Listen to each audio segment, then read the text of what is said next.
कोमल नाम की एक अनाथ बच्ची खानपुर गांव में एक छोटी सी झोपड़ी में रहती थी। उसके माँ बाप इस दुनिया में नहीं थे। कोमल के घर में उसका ध्यान रखने वाला कोई नहीं था। वो अभी 6 साल की थी। उसे अभी अपने बाल बनाने भी नहीं आते थे, जिसकी वजह से उसके बाल बहुत खराब हो गए थे।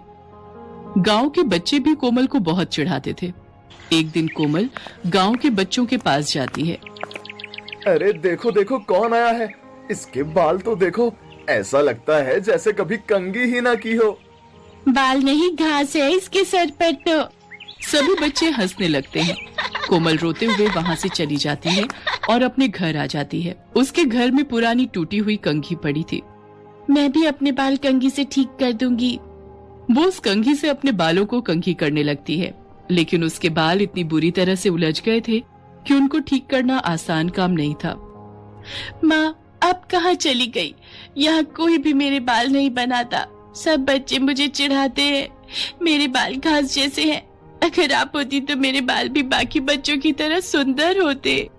कोमल जोर जोर से रोने लगती है, लेकिन उसके घर में उसे सुनने वाला कोई नहीं था।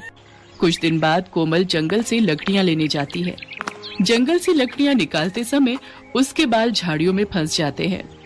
अरे ये मेरे बाल कहाँ फंस गए? बहुत कोशिश करने के बाद भी बाल झाड़ियों से निकल नहीं रहे थे।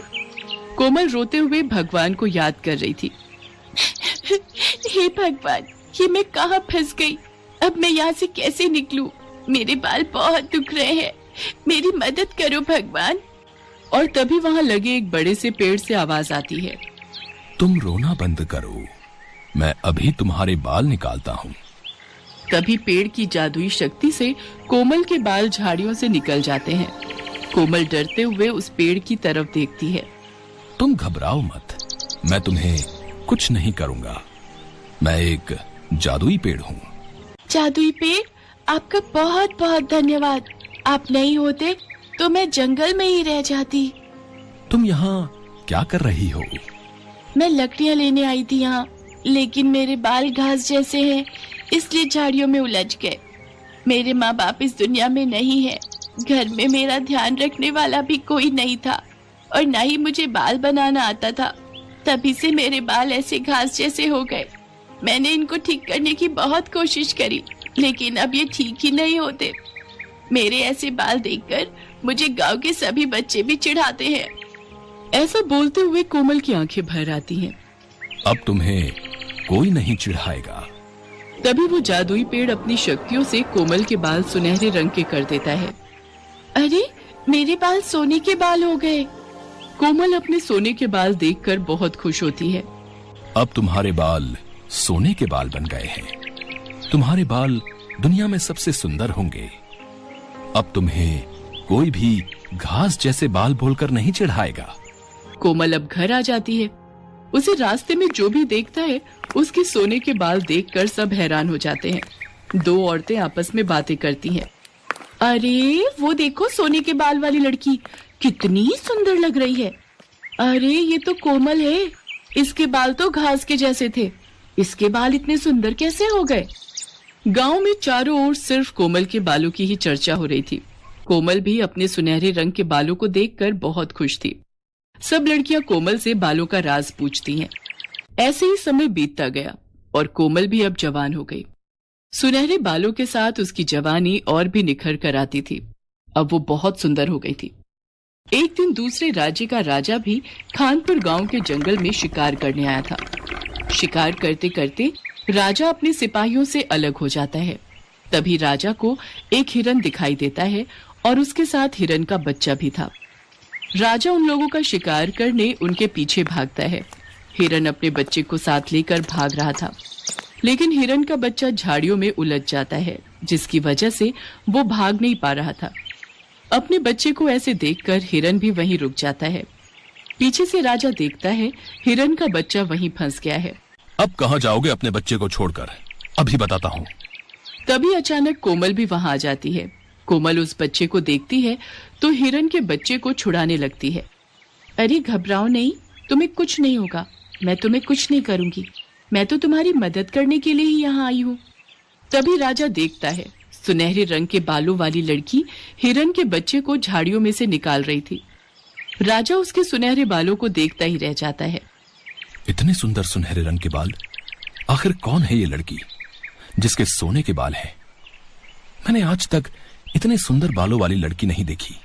राजा ये सोचते हुए आगे जाता है और जैसे ही उस जगह पहुंचता है तो वो देखता है कि हिरन और उसका बच्चा वहां नहीं थे और वो सुनहरे रंग के बालों वाली लड़की भी वहां नहीं थी।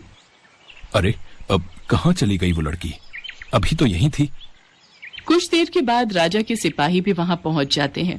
राजा अपने सिपाहियों से कहता है, मैंने अभी अभी एक सुनहरे बालों वाली लड़की को यहाँ देखा था। उसके बाल सुनहरे रंग के, बहुत ही सुंदर बाल हैं। जाओ, जाकर सारे गांव में पता करो कि वो लड़की कौन है। मुझे उससे शादी करनी है। तभी राजा के सिपाही गांव में जाते हैं और गांव वालों से पूछते हैं, इस गांव में सुनहरे बालों वाली लड़की कोई रहती है? हमारे राजा उससे मिलना चाहते हैं। हाँ, कोमल बिटिया के बाल सुनहरे रंग के हैं और वो सामने वाली झोपड़ी में रहती है। सिपाही अपने राजा के पास जाते हैं और उन्हें कोमल के घर ले जाते हैं। राजा झोपड़ी के बाहर जाकर खड़ा हो जाता है और आवाज देते हुए कहता है, कोई है अंदर? राजा की आवाज सुनकर कोमल बाहर आ जाती है। राजा दरवाजे के बाहर खड़े थे। जी कहिए। राजा कोमल को देखते रह जाते हैं। कोमल सुनहरे रंग के बालों के साथ बहुत सुंदर लग रही थी। जितने सुंदर बाल। आती है कि उसके घर में कोई नहीं है, वो अकेली रहती है। उसके माँ बाप इस दुनिया में नहीं है। राजा कोमल को अपने बारे में बताता है, मैं सूरत का राजा हूँ और यहाँ शिकार करने आया था। मैंने तुम्हें जंगल में देखा था। जिस हिरन के बच्चे को आपने छुड़ाया था, मैं उसका शिकार करने वाला था, लेकिन तुम्हारे सुनहरे बाल देखकर मैं तुम्हें देखता ही रह गया। क्या आप उस हिरन का शिकार करने वाले थे? लेकिन क्यों? इतने प्यारे जानवर को आप क्यों मारना चाहते हो? हमें आप बहुत पसंद हैं।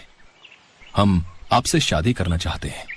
और हाँ, अगर आप हमसे शादी करने को तैयार हो गई तो मैं अभी से शिकार करना छोड़ दूंगा। राजा की इस बात ने कोमल का दिल जीत लिया था और पहली बार इतने बड़े राजा ने कोमल को शादी के लिए पूछा था।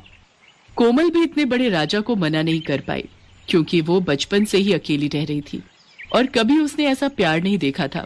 फिर वो राजा गांव के मंदिर में जाकर सबके सामने कोमल से शादी करता है और कोमल को अपने साथ अपने महल में ले जाता है। राजा कोमल से बहुत प्यार करता है और कोमल के कहने पर वो शिकार करना भी छोड़ देता है।